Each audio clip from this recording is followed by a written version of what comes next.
ஆதியாகமம் 10ஆம் அதிகாரம். ஆதியாகமம் 10ஆம் அதிகாரத்தில் ஒரு விஷயம் இருக்கிறது. காசாவை பற்றி நாம் தெரிந்து கொள்ளுதல் நல்லது. காசா ஆண்டவருடைய கணக்கில் இருக்குது, ஆண்டவருடைய பார்வையில் இருக்குது. அதுதான் ரொம்ப முக்கியம். இப்போ காசாவை பற்றி உலகத்துக்கு தெரியும் பார்த்தீங்களா? காசாவை தெரியாதவங்க இப்போ வேர்ல்டில் யாராவது இருப்பாங்களா? யாருமே இருக்க மாட்டாங்க. குட்டி பிள்ளையிலிருந்து பெரியவங்க வரையிலும் எல்லா ஜாதிகளுக்கும், எல்லா மதங்களுக்கும், எல்லா மதத்தை சார்ந்தவர்களுக்கும் காசாவை பற்றி நல்லா தெரியும். ஆனால் காசாவினுடைய சரித்திரம் இங்கே எல்லாம் கிடக்குது, பைபிளில் எல்லாம் கிடக்குது. அதான் ரொம்ப ஆச்சரியமான ஒரு விஷயம். ஓகேயா? இந்த காசாவை குறித்து நாம் என்ன பார்க்கிறோம் என்று சொன்னால் 6ஆம் அதிகாரம் பாருங்க. காமுடைய குமாரன் குஷ், மிஸ்ராயிம், பூத், கானான் என்கிறவர்கள். இந்த கானானியர்கள் தான் என்ன செய்கிறார்கள்? காசாவிலே முதல்ல என்ன பண்ணுறாங்க? வந்து வாசம் பண்ணுறாங்க. காசா என்பது மொத்தத்தில் நம்ம பார்த்தோம்னு சொன்னால் அது வந்து கானானியர்களுக்குரியது. காசா என்கிற பேர் வந்து எபிரேயத்தில் ஆஷான்னு வரும். இந்த ஆஷாங்கிற பேர் இருக்கா? யாராவது வச்சுக்கிறீங்களா? ஆஷாங்கிறது காஷா தான். ஓகேயா? காட்ஸான் இன்னொரு டிரான்ஸ்லேஷன். ஆஷா, காசா, காட்ஸா. இது வந்து வேர்ல்டு ஃபுல்லாக ஃபேமஸுங்க. இந்த பேர் வேர்ல்டு ஃபுல்லாக ஃபேமஸ். அப்பத்தில் இருந்த வேர்ல்டு ஃபுல்லாக ஃபேமஸ். காசா என்று சொன்னால் பாருங்க, நம்ம தமிழ்நாட்டில் கேரளாவில் காசர்கோடுன்னு இருக்கும். ஓகே, ஏற்கனவே சொல்லியிருக்கேன் அவங்களுக்கு. காசர்கோடுன்னு இருக்கும். காசி இங்கே தமிழ்நாட்டில் இருக்கும். காசி பார்த்தீங்களா? இன்னும் அந்த பாண்டிச்சேரியில் ஒரு ஊர் இருக்குது. அந்த பாண்டிச்சேரியில் காசாக்குடின்னு இருக்குது. காசாக்குடி அது ஒரு 2 குடி இருக்குங்க. மேலே காசாக்குடி, கீழே காசாக்குடி. பார்த்தீங்களா? அந்த காசா இது எங்கே இருக்குது? இந்த காசாங்கிறது கிமு 2300 ஃபேமஸ். கிமு 2300 நோவா தாத்தாவுடைய பேரை தான் பாருங்க. அதான் நீங்கள் நல்லா புரிஞ்சுக்கணும். பைபிள் எந்த அளவு கரெக்ட் அப்படிங்கிறது. ஜலப்பிரளயத்துக்கு அப்புறம் காமுடைய வம்சத்தில் வருகின்ற கானானியர்கள் பாருங்க. காமுடைய குமாரன் பார்த்தீங்களா? 10:6 காமுடைய குமாரன் குஷ், மிஸ்ராயிம், பூத், கானான். அப்போ அங்கே எந்த மதங்களும் இல்லை. காசாவில் இவர்கள் வாழ்ந்தார்கள் என்று காண்கிறோம். கானான் வம்சம் தான் பாருங்க. கானானியரின் எல்லை 19வது வசனம் வாசிங்க. கானானியரின் எல்லை சீதோன் முதல் கேரார் வழியாக, அடுத்த வார்த்தை நீங்களே சொல்லுங்க பாப்போம். காசா மட்டும் பார்த்தீங்களா இருக்கா? யாருடைய எல்லை? கானானின் எல்லை. கானான். இந்த கானான்ங்கிற இந்த பேர் வந்து ரொம்ப ஃபேமஸ். கானான்ங்கிற பேரே ரொம்ப ஃபேமஸ். இந்த மண்ணோடுகள், அன்னைக்கெல்லாம் மண் வரட்டிகளில் எழுதுவாங்க, செப்பு தகடுகளில் எழுதுவாங்க. அந்த செப்பு தகடுகள்லாம் மண் வரட்டைகள். அப்புறம் பார்ச்மெண்ட் தோல் சுருள்களில் எழுதுவாங்க. தோல் சுருள்கள்லாம் அவங்க எழுதி வைக்கும்போது இந்த கானான்ங்கிற அந்த பேரை வந்து அவங்க அதில் மென்ஷன் பண்ணியிருக்கிறாங்க. எப்படி மென்ஷன் பண்ணியிருக்காங்க தெரியுமா? கானான்ங்கிறது கெனன் அப்படின்னு அந்த ஒளித்திரிவு தான். அதெல்லாம் கெனன். அது அப்படியே இங்கிலீஷில் டிரான்ஸ்லேஷன் ஆகும்போது கனன் அப்படின்னு வரும். பார்த்தீங்களா? கனன் அப்படின்னு. அது அப்படியே அந்த கானான் வம்சம் வேர்ல்டு ஃபுல்லாக பூமி எங்கும் பரவன். அப்படின்னால தமிழ்நாட்டிலே இந்த பேர் வந்து சேர்ந்துச்சுங்க, கண்ணன் அப்படின்னு இருக்கும். அதுக்கப்புறம் அவங்க புராணங்கள் எழுதுனாங்க. ஓகே, அது அவங்க விருப்பம் எழுதி போட்டோம். அவனுக்கு பிரச்சனை இல்லை, அது அவங்க விருப்பம். கண்ணன் இதெல்லாம் வேர்ல்டு ரெக்கார்ட் அப்படியே சுத்தம் பாருங்க. அந்த கானான்ங்கிற அந்த பேர் மட்டுமே சுற்றி இருக்குது. கானானைட் இவர்கள் தான் இதை உருவாக்கினார்கள். அப்ப நோவா தாத்தாவுடைய யார்? இவங்க பேரன். காம் வந்து நோவாவுடைய பையன். காமனுடைய பையன் கானான். கானான் குடியிருந்த இடம் என்னது? காசா. கல்வெட்டுகளில் இந்த கானானுக்கு ஹாசாட்டி அப்படின்னு இருக்குது. என்னது ஹாசாட்டி என்று கூட என்ன பண்ணியிருக்காங்க? கல்வெட்டில் எழுதியிருக்காங்க. ரொம்ப அதிசயமான ஒரு விஷயம். இந்த கானானியர்கள் தான் இந்த காசாவை அவர்கள் உருவாக்கினாங்க. காசா அவர்களுக்குரியது. ஸோ பைபிள் ரெக்கார்டு பார்த்தீங்களா? கானான் வம்சம். நோவா தாத்தா வராரு, இதில் காம் வராரு, கானான் வராரு. பேர பையன் அந்த இடத்துல என்ன பண்ணுறான்? ஃபில் பண்ணுறான். கானான் இப்போ இருக்க கானான் வந்து கிட்டத்தட்ட இஸ்ரேலேருந்து ஒரு 700 கிலோமீட்டர் அந்த அளவு தொலைவில் இருக்குது. ஓகேயா? ரொம்ப ஆச்சரியமாக இருக்குல்ல? நம்ம பைபிள் எவ்வளோ கரெக்டாக இருக்குது. நோவா தாத்தா, காம், கானான். இந்த கானான் ரொம்ப காலம் இதை வைத்துக் கொள்ளவில்லை. இஸ்ரேல் மக்கள் எகிப்திலிருந்து வந்தாங்க இல்லையா? எகிப்திலிருந்து வரும்போது இந்த காசாவை யோசுவா பிடித்து யூதாவுக்கு கொடுத்தார். ஆனால் யூதா கோத்திரம் அதை ரொம்ப நாள் என்ன செய்யவில்லை, வைக்கவில்லை. இதான் அவங்க கையில் அவங்க அதை வச்சுக்கல. அது திடீரென்று கானானியர்களுக்கு அப்புறம் கானான் வம்சத்தில் வர அடுத்த ஒரு பெரிய வம்சம் யார் தெரியுமா? பெலிஸ்தியர்கள். அந்த பெலிஸ்தியருடைய அப்பா பேர் பாருங்க, இதில் வருது பாருங்க, பைபிள்லேயே வருது பாருங்க. 10வது வசனம், அதாவது ஆதியாகமம் 10ஆம் அதிகாரம் 14ஆம் வசனம் பாருங்க. பத்ருசீமையும் பெலிஸ்தரின் சந்ததிக்கு தலைவனாகிய கஸ்லூகீமையும், பெலிஸ்தரின் சந்ததிக்கு தலைவனாகிய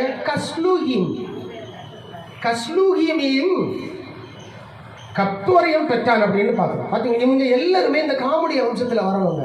குஷு, மிஸ்ராயிம், கானான், பூத்து அப்படின்னு சொல்லி அப்படி வரிசையாக வருது. பார்த்தீங்களா?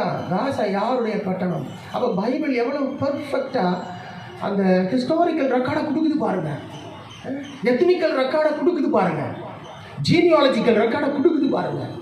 ரொம்ப ஒரு முக்கியமான ஒரு விஷயம். பெலிஸ்தியர்கள் இதை பிடித்த பிறகு அப்போ கானான் கிட்ட இருந்து பெலிஸ்தியர்கிட்ட மாறுது. பெலிஸ்தியர்கிட்ட இதை பிடித்த பிறகு பெலிஸ்தியர்கள் இதை சுற்றி இருந்த 5 பட்டணங்களாக அதை மாற்றினார்கள். காசா, பெலிஸ்தியர்கள் ஆண்ட பட்டணம் காசா, காத், அஸ்கலோன், அஸ்தோத், யோப்பா அப்படிங்கிற அந்த 5 பட்டணங்கள். 5 பட்டணங்களை அவர்கள் அடக்கி அந்த காலத்திலே ஆண்டார்கள். இப்படிதான் காசா வந்து ஆரம்பத்திலிருந்து வருது. இப்போ அது அரேபியர்களுடைய கண்ட்ரோலில் இருந்து மாறி இஸ்ரேலுடைய கண்ட்ரோலுக்கு அது வந்திருக்கிறது. அது ஏன்னா கடைசி காலம் அப்படி தான் வரும். இஸ்ரேலுடைய எல்லைகள் விரிவாகும், அதற்கு யுத்தங்கள் தேவை, யுத்தங்கள் நடக்கும். இப்போ நான் சொல்கிறது இந்த பகுதி ஆதியாகமம் 10ஆம் பகுதி, ஆதியாகமம் 10ஆம் அதிகாரம் கிமு 2300 உள்ளது. கிமு 2300ங்க. இப்போ கிபி 2025 நாம் இருக்கிறோம். பாருங்கள், ஆதியாகமம் 10ஆம் அதிகாரத்தில் எப்பேற்பட்ட ஒரு பெரிய ரெக்கார்டு கிடக்குது பாருங்கள். பைபிளை நீங்கள் கையில் எடுத்தீங்கன்னா உங்களுக்கு பெரிய பாக்கியம். இதை முத்தம் கொடுத்து வாழுங்க. அவ்வளவு வேர்ல்டு ரெக்கார்டு, அவ்வளவு சரித்திரம். பார்த்தீங்களா? இது நம்ம யாராவது எடுத்து சொன்னால் தான் உங்களுக்கு புரியும். இந்த காசா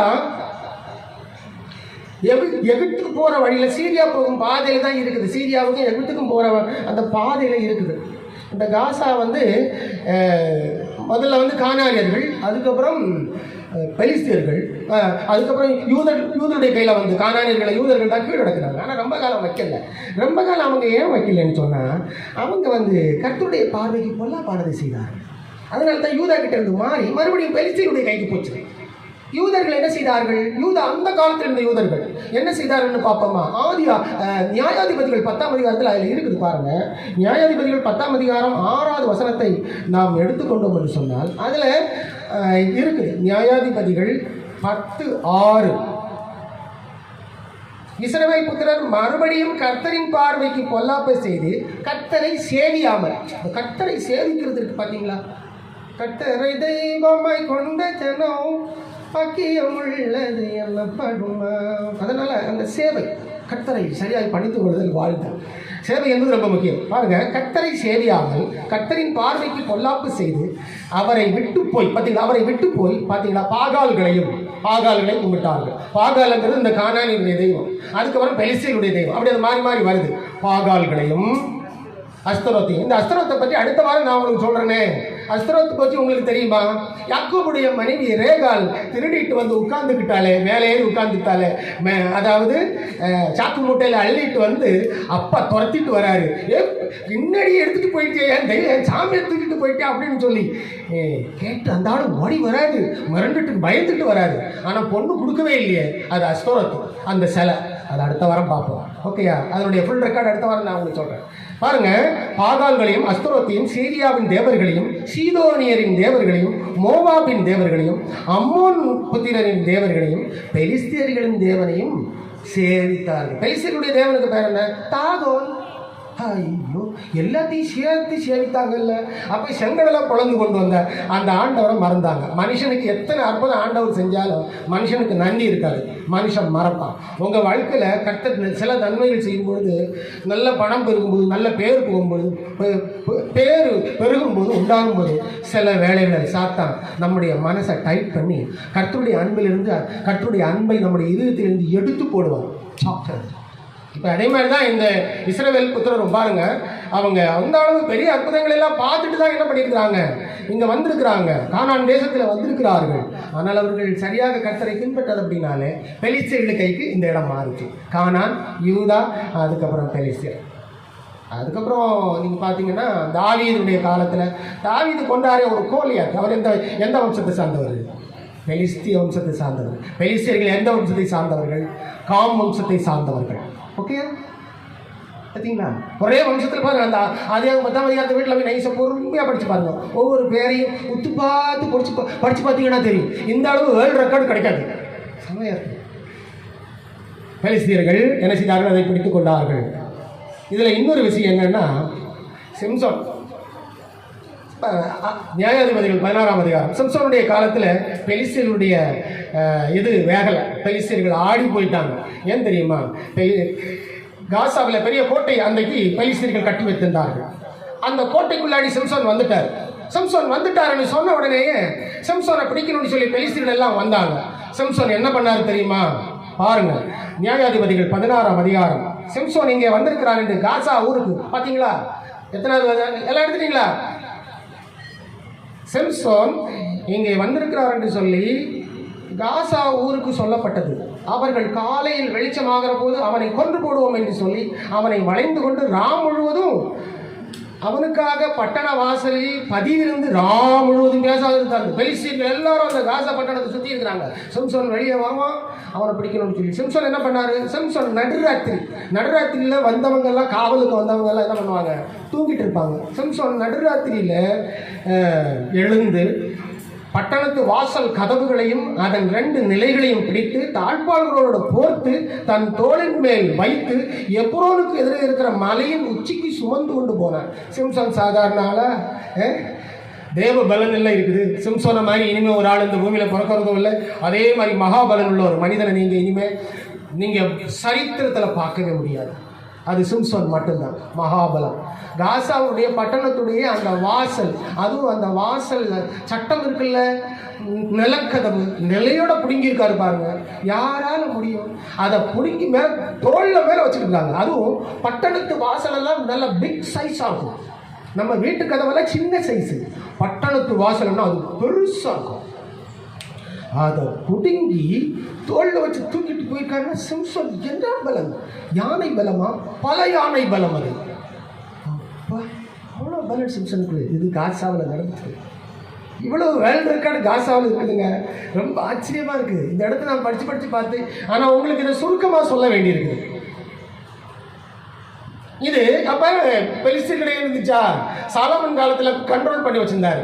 தாவீது நல்ல பெலிஸ்தியர்களை ஓட விரட்டி நல்லா யுத்தம் பண்ணி கண்ட்ரோல் பண்ணி வச்சுருந்தார். எரேமியாவின் நாட்களில் கடைசியில் யூதா இஸ்ரேல் வீழ்ச்சிக்கு அப்புறம் எகிப்தியர்கள் வந்து காசாவை பிடிச்சிக்கிட்டாங்க. அதுவும் பைபிளில் இருக்குது பாருங்க. அது எரேமியா 47:1 அது இருக்குது. இப்போ நம்ம அது வாசிக்க வேண்டாம். இதுக்கப்புறம் அலெக்சாண்டர் வந்து என்ன பண்ணுறாரு? காசாவை பிடிச்சிக்கிட்டாரு. அலெக்சாண்டர் பற்றி தெரியுமா? ஸ்கூலில் படிச்சுட்டு கொஞ்சம் தான் தெரியும் உங்களுக்கு. அலெக்சாண்டர் தி கிரேட் கிமு 332 கரெக்டாக இந்த காசாவை பிடிச்சி அவர் மடக்கி வச்சுக்கிட்டாரு. ஓகேயா? அதுக்கப்புறம் கிமு 50 ரோம தளபதி பாம்பேயஸ் மேக்னஸ் அப்படின்னு ஒருத்தர் வராது. அவர் ஒரு பவர்ஃபுல் மேன்.